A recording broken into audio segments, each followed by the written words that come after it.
for someone who has dreams, who want to achieve them, it all starts with a vision because you have to know where it is you want to go. Build $1,000,000 legacy with purpose. Purpose-filled people. We are here today again. I'm Dr. Marnita on fire with P3 Purposepreneur, and I am too excited to be here today. I have an amazing guest with me today. Her name is Andrea Campbell, and let me tell you, I have known Andrea for a very long time. Andrea, I was thinking about this leading up to this conversation. I think I've been knowing you for over a quarter of a century. Definitely. For sure, right? And Yeah. so let me tell you a little bit about our guest today. Andrea, first of all, for those of you who have been following us on our channel, we are talking about build $1,000,000 legacies with purpose. And I could not have found and asked a better person because that's what she does. She is all about purpose. And so I'm so excited to have this conversation today. But let me tell you a little bit about her. She is an engineer. Who's worked over 20 plus years in corporate. She is a speaker, an author, a transformational coach and consultant, and she works in the area of leadership and personal growth, if I'm correct. And she has her MBA. Girl, you've done some stuff over the years, over the past over a quarter of a century since I've known you. So can you say hello to our guests? Hello, everyone. It is such a pleasure to be here with you today. I was thinking about this as you were talking about how long we've known each other. I met you when I was an undergraduate and you were getting your doctorate degree. And so I just want to let you know that you were such an inspiration to us because it was something seeing this Black woman on Case's campus pursuing her doctorate and then achieving everything that you dreamed of. So I just want to let you know that. And so that had to have been, it's been 30 plus years At 30 plus years, absolutely. Yeah, And we probably both went to the same 35. alma mater, Case Western Reserve University. And I do remember, I think you even came to, back then it was called an MSP program. It was a pre-summer Yes. program before y'all Mhm. even entered into the university as freshmen. And to Correct. watch your journey, oh my God, to watch your journey from where you started to where you are now has been absolutely amazing. And one thing that I really enjoy about you and listening to all the content that you have out there is that you are really about people embracing purpose as it relates to caring, the relationships of caring. Can we go back a little bit, and because oftentimes people are looking for, like in one of your videos you say they always saying I'm looking for my purpose. So can you go back a little bit and share with us how did you get there? Yeah, it was a journey. Yeah, yeah. It's one of those things. I remember reading the book, A Purpose-Driven Life by Rick Warren. And the very first sentence in that book, it says, it's not about you. Like your purpose is not about you. And even though I read those words, I still didn't know what my purpose was because I think of purpose, or at least I should say, I thought of purpose as being this big thing, like what was I created to do? Like, why me here now? That comes from Naeem Akbar, who's a psychologist. He always says, ask yourself, why me here now? Why am I here in this day, in this time, in this space? Like, what can I give to the world? And I remember that I was just going through life. I was going through life like a lot of people go through life, just living it. Um, I was successful. I had my own house, my own car, taking wonderful vacations. I had a great job. And then life happened. I ended up being diagnosed with cancer. And going through that experience, it caused me to stop for a moment. It was like an interruption in my life saying, wait a minute, you've had all this success, but are you living a life of significance? And I realized in that moment that everything that I was doing was more so about me, not thinking about how I can contribute to the world. Now, mind you, I was doing some things to help other people, but I was thinking more on a larger scale, like, how can I use my life? Like, what am I born for? Right? Like, when I think about purpose, I think about like the gift we can offer to the world, like what we are born for. And we're born to be a solution. We are born to be an answer to somebody's problem. And Agreed. so I was thinking about what that is. And honestly, my cancer journey and the evolution that I went through during that process, I should say cancer journeys because I went through it twice. The evolution caused me to get clear as to what I believe my purpose is. And when people ask me what is my purpose, I always say it's to open hearts, to blossom compassion, and to help people live their best lives on purpose.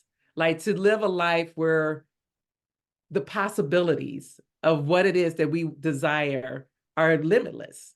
And so that's what I believe that my purpose is. And like I said, I think my cancer experiences caused me to stop and think about it and be more intentional about what it is and how I wanted to show up to the world and how I wanted to be of use to the world. I think I think what you've done through that journey is so profound. And you are my cancer sister as well, because I do believe we were going through the journey at in a similar time frame. And I say that because as I listen to you, I'm looking at the name of your company, Vybrant Living with a Y. I think that's amazing. And I've titled this conversation, and you'll see why as we move forward. Vibrant living, is it a purpose or is it a dream?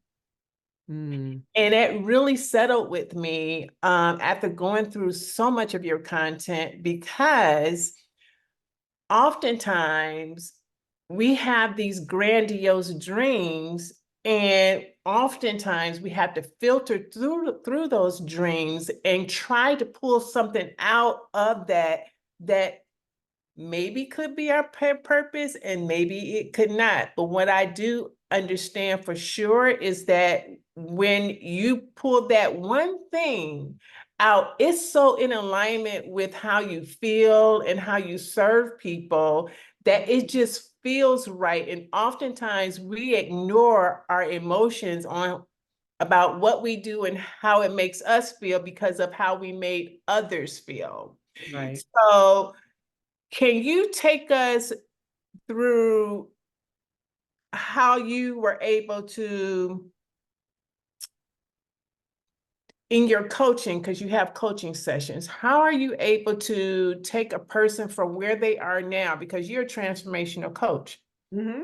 where they are now to where they desire to be? Because that's the process, that's a journey. And oftentimes people think it happens overnight, and it does not.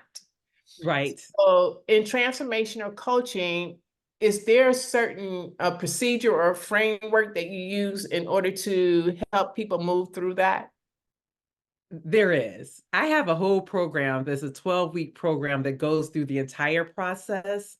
You know, when I think about coaching, and I'll go back a little bit because when I was going through my first cancer experience, I I worked in the medical industry, and so I would be in the hospitals a lot. And so since I was going through chemo, I couldn't go to the hospital because there with a compromised immune system, it just wouldn't have been good if I would have caught something. So I stayed at home and I was watching Netflix. And this was during the time when Netflix was a company where you would have to get the DVDs out of the mailbox and then send them back.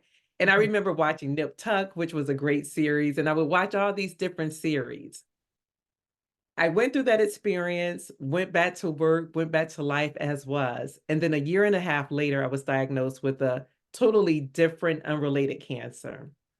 That time I knew that I couldn't just sit at home and watch TV. Like I had to do something more. And so I decided to take some professional development courses. And one of the courses I took, I can't remember if it was a women's leadership course or what it was, but there was a lady there who said something that I thought was profound. She said, I always knew I'd be somebody. Now I know I should have been more specific. And when I heard those words, I thought to myself, like, I am somebody, but am I that somebody that I wanted to be? And the answer was no. As a kid, I had all these dreams. I wanted to be a pianist. I loved the piano. I wanted to be a ballerina dancer, but I ended up getting too tall and limbs too long. So all my dreams were just gone. And I sat there thinking to myself, like, where did all that go? And why didn't I achieve what it was that I wanted to achieve? And it was in that moment that I decided to create a vision for my life. I wrote down my vision, all the things that I desire for my life. And I will say this, for someone who has dreams, who want to achieve them, it all starts with a vision because you have to know where it is you want to go. So that's the first step that I do with any and everybody. I actually have a vision workshop coming up in March where I do this and help people get clear on their vision. I realize as a transformational coach and just in the coaching process, that there are a lot of people who don't take the time to look within to actually dream big dreams. We dream what we can see for ourselves, and we put those limits on us when God is saying you don't have to put limits. Like if you can dream it, you can definitely achieve it, right? We've heard that all along, but it's the truth. Like if you allow yourself to dream big, let your imagination go wild, there is no limits on the things that you can do for your life. And so during that same time when I was doing the professional development course, I ended up going and taking a executive coaching certification at Case as well. And so that's when I began with my coaching practice. So that was in 2012. And the thing that I love about it the most is because I get an opportunity to help people go from where they are to where they desire to be and or at least start the journey, right? Because in 12 weeks they don't change their lives, totally, but the mindset changes, the beliefs changes, and just to see the things that they do actually accomplish is mind-blowing to me. And the other thing that's mind-blowing are listening to the people's dreams, because people have different dreams. I always tell people, like, when it's given to you, it is for you. It's not for me. Like sometimes I hear things and I'm like, where did that come from? Like, that is so cool. But it wasn't given to me because it wasn't for me to do. And so I always tell people, like, don't let people shame you based on what it is that you have, you desire for yourself, the vision you have. Don't let them tell you what you can and cannot have, what you can or cannot do, because it wasn't given to them. And I don't want, I don't know if you have a question, but I wanted to share this quick thing because I talk about it in my book. I talk about it a Yeah, lot, but the name of her book is The Book of Radical Care. I love that title. no, well, no, so I have a few books. Oh, you But have I have that one is called The Heart of Radical Caring. The And Heart of that is a Radical. leadership book. Yeah, that's a leadership book for people to bring caring back into the workplace. But the Gotcha. book I was referring to is my first book, which is The Beautiful Journey, Finding Purpose Through Cancer. And that is based on my cancer experiences. But I talk about a segment that I saw with T.D. Jakes. And he talked about the turtle and a giraffe. And he said that a turtle and giraffe can occupy the same space. But because they have different vantage points, being that the turtle is low to the ground and the giraffe stands tall, their vantage points are different. And so just because a giraffe has a vision that a turtle can't see, doesn't mean that it's something wrong with the giraffe. It's just that the turtle can't see that vision. So I always think about that when people say what I can and can't be or what I can have. Like they're just a turtle. Like not that they're wrong, they just can't see it from their vantage point. So Right. that's what I just wanted to share in regards to that, because we all can have whatever is given to us, whatever dream that we desire, we can have it for ourselves. So you talk about helping people transform their perspective, and perspective is so important. How Mhm. you see things, and particularly how you see yourself. Right. So how do you encourage people to begin to see themselves differently in a way that gives them a different perspective than what they have been living into up to that point? Yeah, I think it starts with self-awareness, right? I believe everything starts with self-awareness, looking within, doing that introspection and saying, who am I? Like, who am I really? And how am I showing up in this world? And, and I love affirmations, right? When we can say, I am enough, I am good, I'm wonderful, money's coming to me. Like all that is great, but it's something when you don't believe it. So I would say that you have to have the belief. And the belief comes when you actually sit down and think about what it is that you believe about yourself, the stories that you're telling yourself, and noticing what you're saying to yourself. So being that observer of your life and saying, okay, so I heard myself tell myself, girl, this is too hard for you. You don't have enough experience to do this. You Mhm. aren't worthy of love. Like whatever it is that you're telling yourself, notice that thought and then write it down. And I Mhm. also tell people to question, is that true? Because most of the time, the things that we hear ourselves say is not true. I was on Cleveland Clinic's website talking about the brain, and they say we have 70,000 thoughts per day. 70,000. And out of those thoughts, 80% are negative. So we have an influx of negative thoughts telling us what we can't do, trying to keep us from realizing our brilliance and our greatness, right? And so we have to combat that all the time. So Mhm. you figure if that's 70,000 thoughts, 80%, that's 56,000 thoughts that's negative. Mhm. That's a lot. That's huge. And most of those thoughts, like you said, 80% are negative. But here's the most impactful part for me is that they're negative, impeding us from what we can be. Because the Correct. next thing you talk about is to discover your identity, I say to discover, develop, and deploy your identity. And that's just not a one and done. So I think when you say identity, or when people say identity, they don't give it much weight, but that's where it begins, Yeah. right? And so how would you walk someone through who really don't know who they are? Like they just know their name is Jim Bob, right? But they Yeah. don't know who Jim Bob is. So how do you help people get to discover, develop, and deploy their authentic identity? Yeah. So I mean, there's tons of exercises that we do. I just wrote another book. I realized when I was thinking about this today that I like to write self-help books. All my books are about helping people become a better version of themselves, right? But my topics are all over the place. So you talked about my book, The Heart of Radical Caring, which is a leadership book. I mentioned my book, The Beautiful Journey, Finding Purpose Through Cancer, which is about me finding my purpose through that experience. But I also just wrote a book called I Need a Man, 7 Winning Strategies to Attract Love. And this is a self-help book too, because really in order to attract love, we have to be our best selves. And so when I go there and I think about like what tools can people use in order to figure out who they are, it starts with values. I remember when I was in my business class, when I finally attended business school, I wanted to go to get my MBA for years. And every time I applied, they were like, you need some work experience. So I'm like, let me go get some work experience and then come back. In my very first class, we had to do an exercise about our values. Like, what are our top 5 values? And I can honestly say that I did not know what my top 5 values were at that time. And I realized when I did that self-examination that the reason I went into engineering was for all the wrong reasons. Mhm. Someone told me that you're good in math and science, you should be an engineer. And I was like, okay, I didn't know what it meant.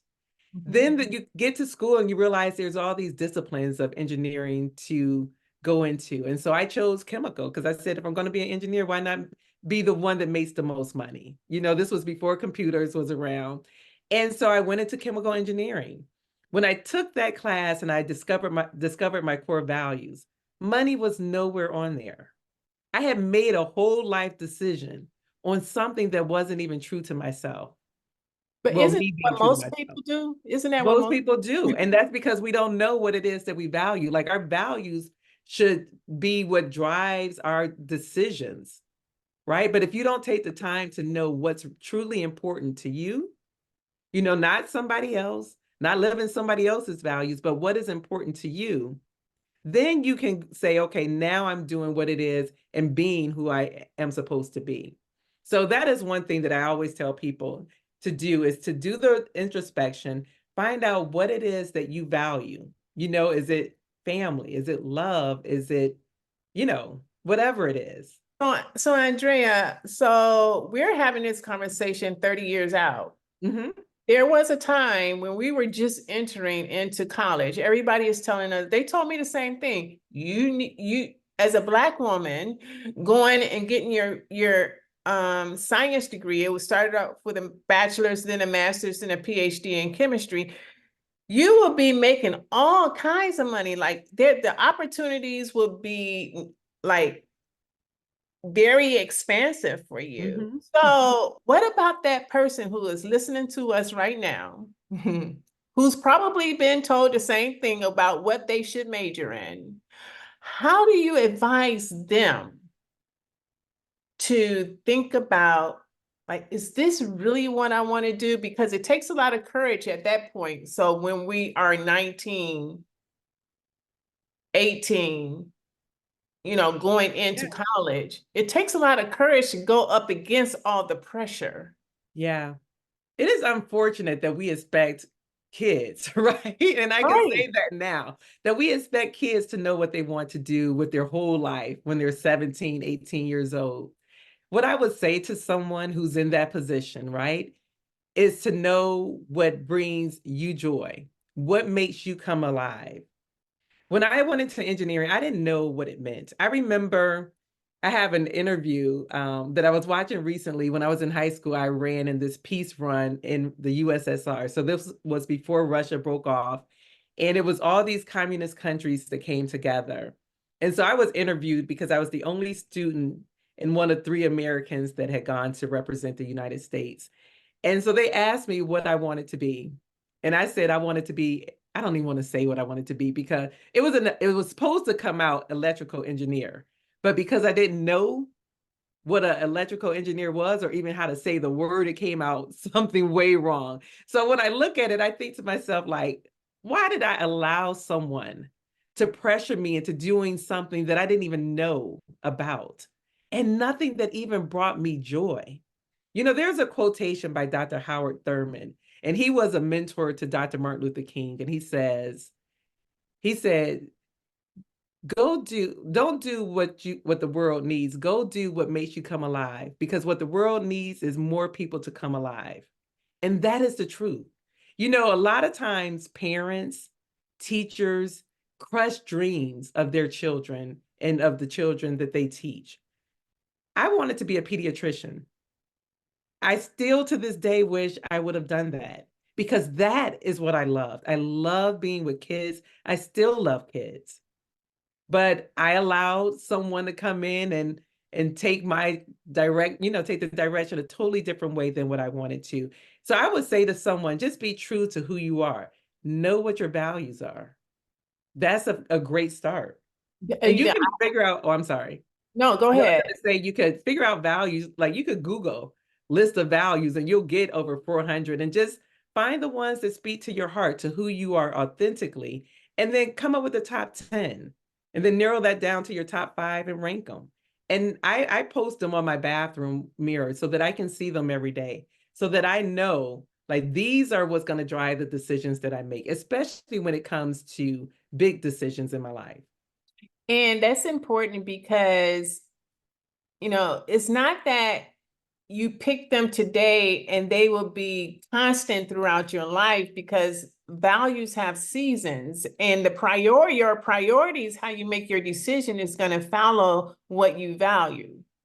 So when you say that, oftentimes we don't know what we value. And I think you may in one of your YouTube videos, you do talk about Google values, and there's like over 400 something plus, names that you can pick the one that resonates with you best, and get at least top 5, top 7, or even if you can't do 5, do 3. And then make that, like, post them where you can see them every day. And yes, set your priorities and they will guide your life. And so when you talk about that, I think I remember you saying something in the video as it relates to care. It was something that I'm thinking, like when you say on your website, you say you use is care a framework on how you provide transformational coaching?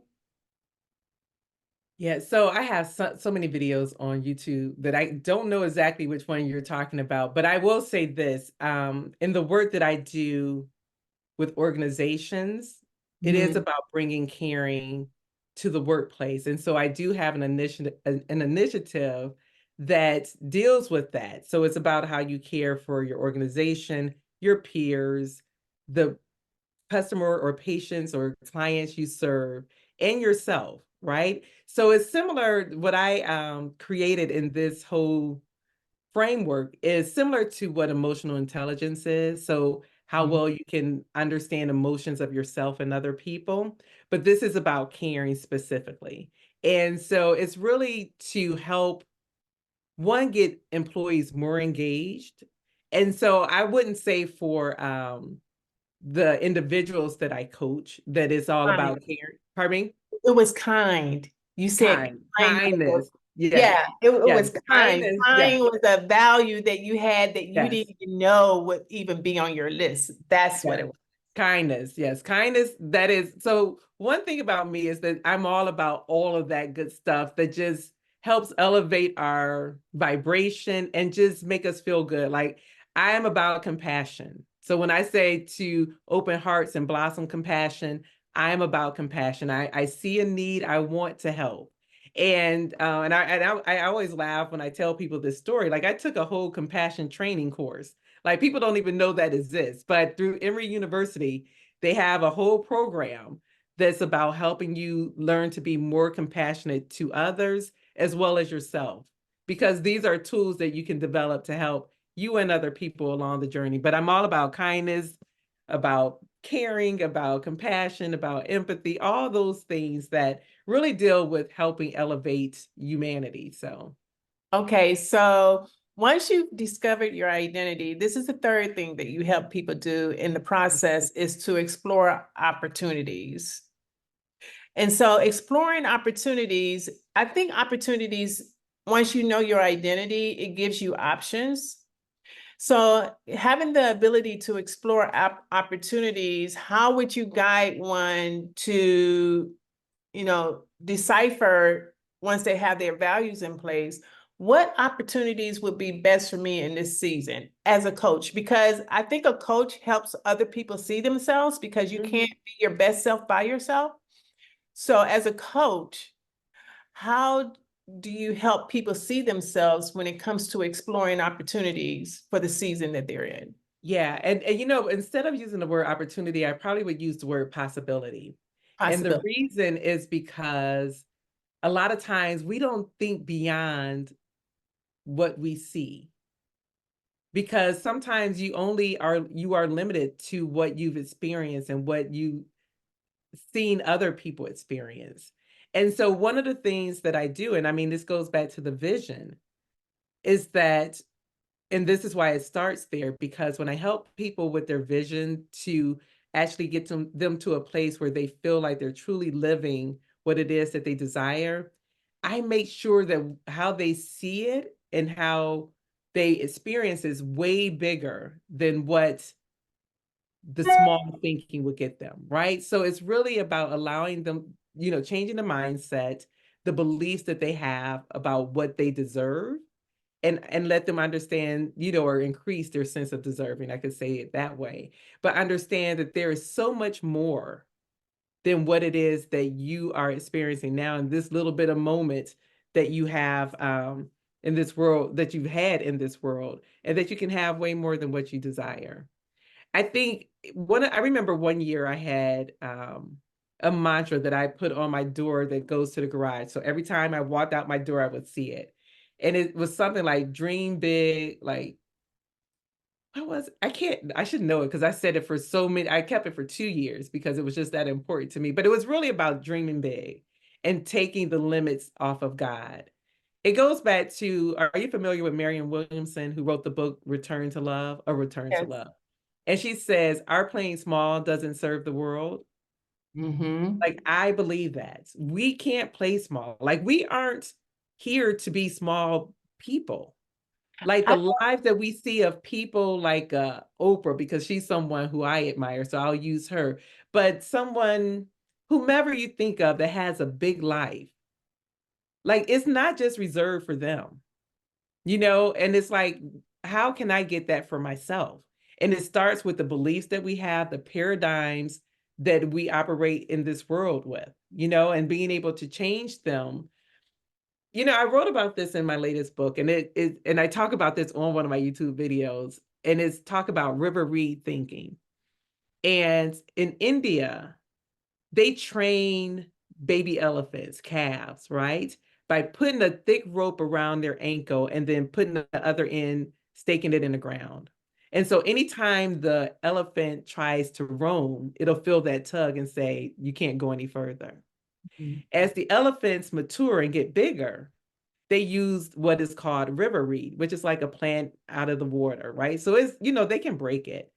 But because they've been programmed and conditioned to believe that when they feel a tug, they can't go any further, that's what happens. So they just tie them up with river reed. And these big elephants that could get away don't go any further because they've been trained to not go any further when they feel that. And when I think about us as people, mm-hmm. we have that same rope around our brain, you know, that says, I can't go any further.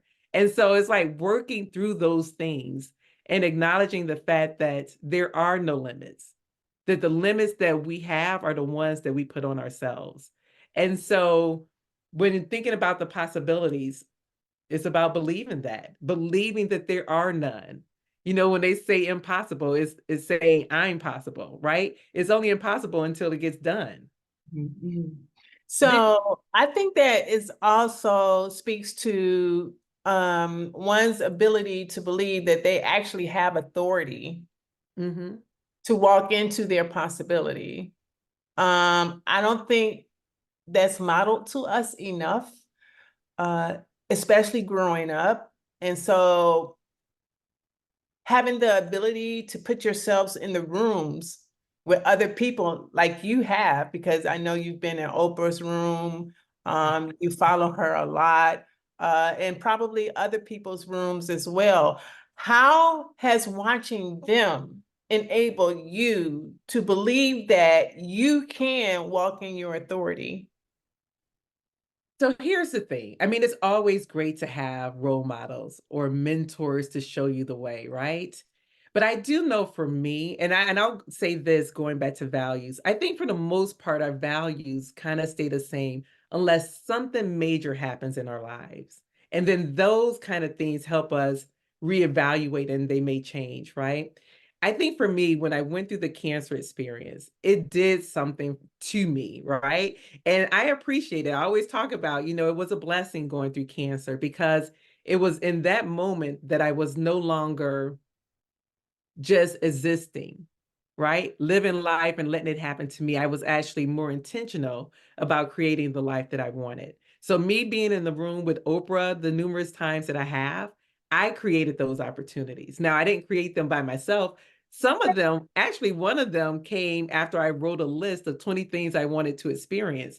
This is why I think it's so important to write down the vision versus just saying it and putting it on a vision board, because when you write down something, you're more apt to actually do what it is that you write down. And I wrote down that I wanted to meet Oprah. And probably a month later, I had the opportunity to meet her. Now, mind you, I had to be in the space where she was, and I was able to create that. But the one thing that I couldn't create was our interaction with each other. I remember, because I was a big fan of Oprah, I wanted to see her. And so I knew she was coming to Detroit. I bought a ticket to go. I bought a VIP ticket because they said you could get a picture. So I'm like, perfect. This is the time I could tell her everything that she meant to me when I was going through my cancer experience, because I would sit and watch her live classes and watch her on TV all the time. And I remember right before we took the pictures, they said to the audience that was there to take it, she heard every story. get in, take your picture and get out, because it's a lot of people here. She doesn't have time to hear what you have to say.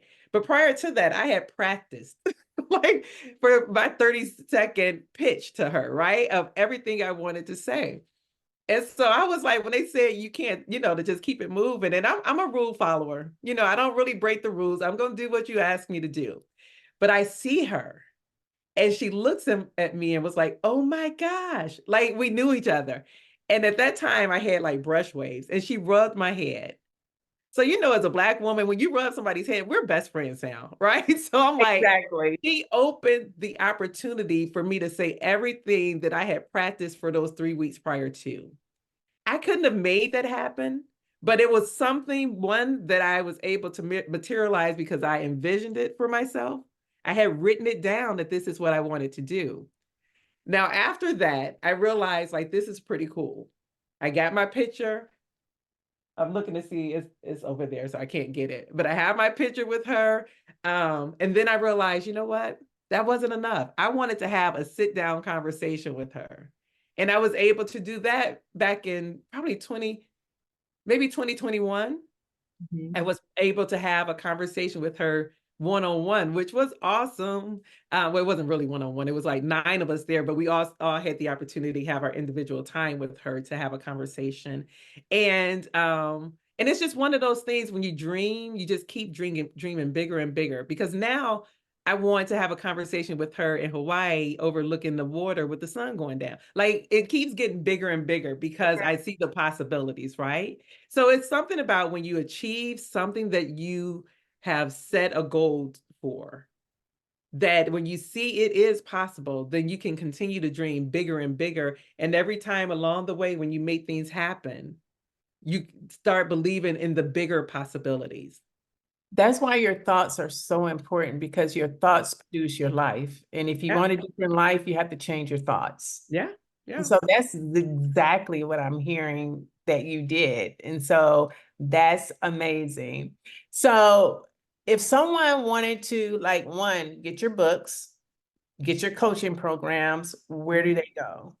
Yeah. So the best way to get all of those is to reach out to me. So like I said, I have all my books that are different types of books, but I was just reading my second one today.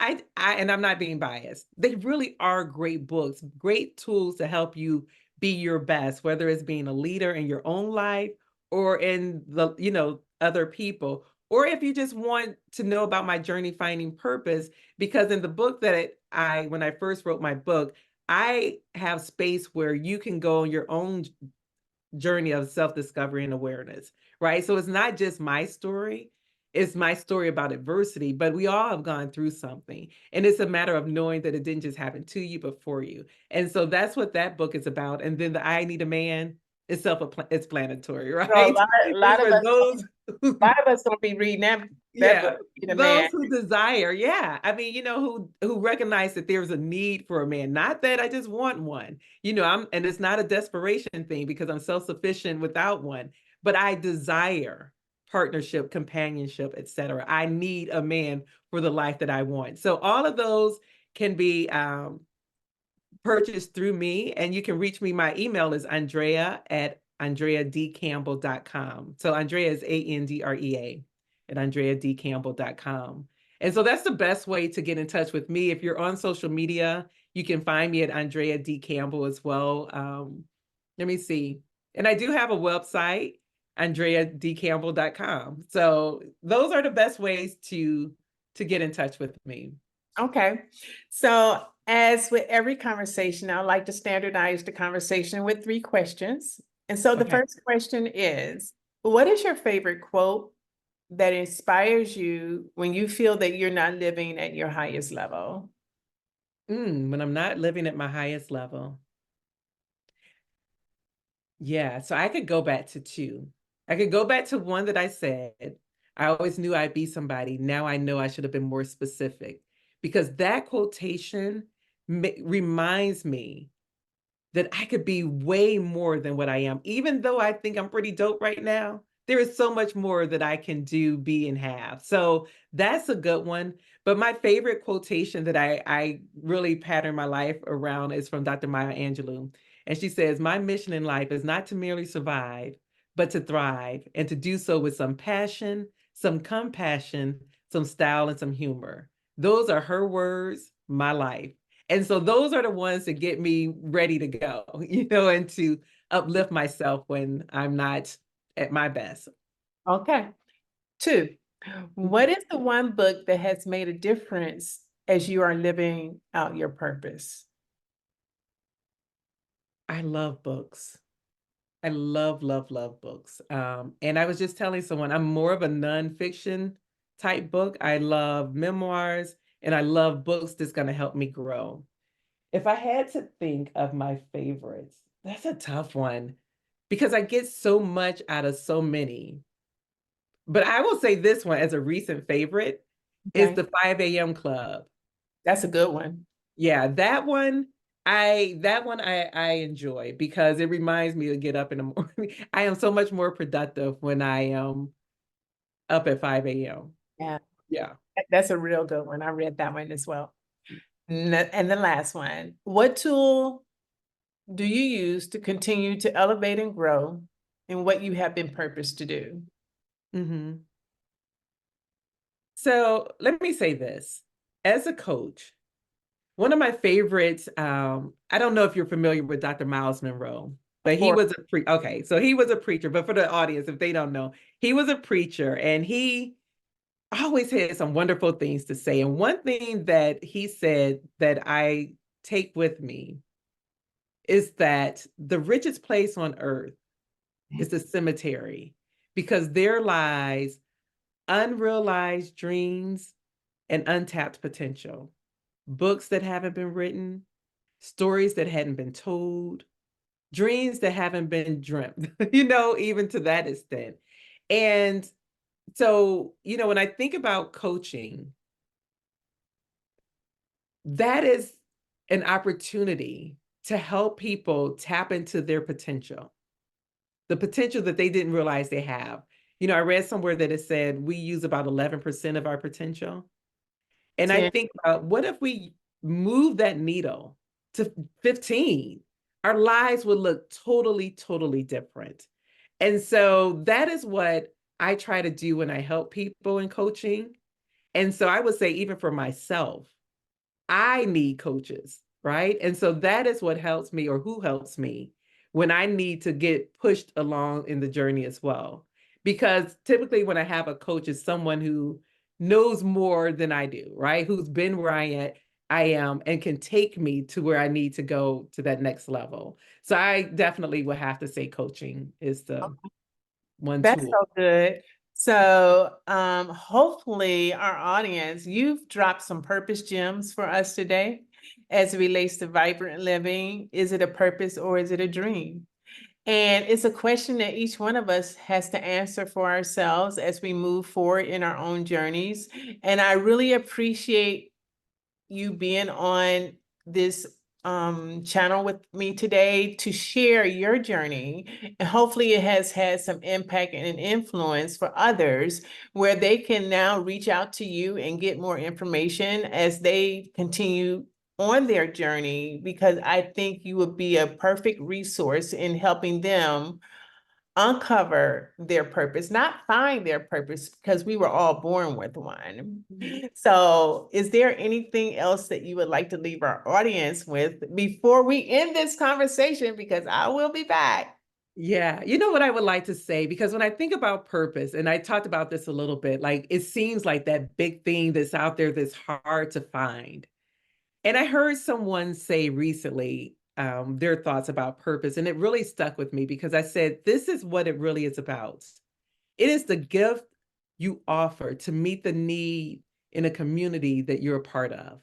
What experience, talent, skills, resources do you have to meet the need in a community that you're a part of? We can do that every day. So we don't have to look for this big grand thing as to what our purpose is, but how can I affect someone's life today? And going back to what I said, that we're born to be a solution. We are born to be God's answer to someone else's prayer. We can do that every day. That's why we were created. Yeah, every day. That's perfect. On Build $1 Million Legacies with Purpose. And until our next conversation, like, subscribe, share, and her links will be in the description area. And we will speak to you next time. Thank you. Bye-bye.